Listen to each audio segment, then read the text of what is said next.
സ്വയം താഴ്ത്തലിൻ്റെ, അതുപോലെ തന്നെ ശുശ്രൂഷയുടെ, സേവനത്തിൻ്റെ എല്ലാ അംശങ്ങളും അതിൽ അടങ്ങിയിട്ടുണ്ട്.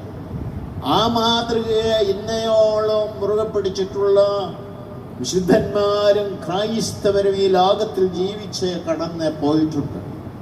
ഈ കാലഘട്ടത്തിലും വിശ്വസ്തയോടുകൂടി കർത്താവിനെ സേവിക്കുന്നവരായ ക്രൈസ്തവ ലോകം ഇത് മനസ്സിലാക്കുവാൻ വേണ്ടി സഭ ക്രമീകരിച്ചിരിക്കുന്നതായ ഒരു പ്രത്യേക ശുശ്രൂഷയാണ്, കർമ്മമാണ് കാൽകഴുകൽ ശുശ്രൂഷ.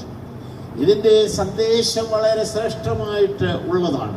ഇതിലടങ്ങിയിരിക്കുന്നതായ തത്വശാസ്ത്രം വളരെ ദൈവീകമാണ് എന്നുള്ളത് നമുക്ക് ഓർക്കാം. അത് കുരിശിൽ മരിച്ചവനായ യേശു ക്രിസ്തു തൻ്റെ വിനയത്തിൻ്റെ മാതൃക കാണിച്ചു കൊടുത്തു എന്ന് മാത്രമല്ല, സകലരെയും വീണ്ടെടുക്കുവാനായിട്ട് കുരിശിലെ മരണത്തോളം തന്നെത്താൻ താഴ്ത്തി. ആ താഴ്ത്തിയതിൻ്റെ ഏറ്റവും ശ്രേഷ്ഠമായ കുരിശീകരണത്തിന് മുമ്പുള്ളതായ ഒരു മഹത്തായ കാര്യമാണ്, പാഠമാണ് കർത്താവ് തൻ്റെ ശിഷ്യന്മാർക്ക് നൽകിയത്.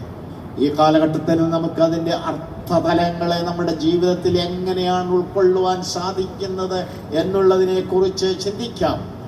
നമ്മുടെ മാനസികാവസ്ഥ എങ്ങനെയാണ്, നമ്മൾ മറ്റുള്ളവരോടുള്ള പെരുമാറ്റം എങ്ങനെയാണ്, ഈ ലോകത്തിലെ പ്രൗഢിക്കും പ്രതാപത്തിനും ഒക്കെ വശംവദരായിട്ടുള്ള ഒരു ശൈലിയാണോ നമ്മുടെ ജീവിതത്തിലേക്ക്?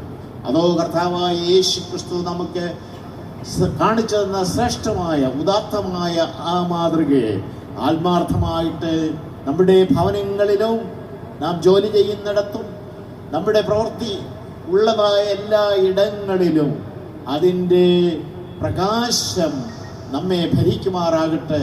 അതിനായിട്ട് ദൈവമായ കർത്താവ് നിങ്ങളെ ഏവരെയും സജ്ജരാക്കട്ടെ എന്നുള്ള പ്രാർത്ഥനയോടും ആശംസകളോടും കൂടെ ഈ കാൽകഴുകൽ ശുശ്രൂഷയുടെ എല്ലാ മഹത്തരമായ അനുഗ്രഹങ്ങളും ദൈവം നിങ്ങൾക്ക് പ്രദാനം ചെയ്യട്ടെ. ആമീൻ.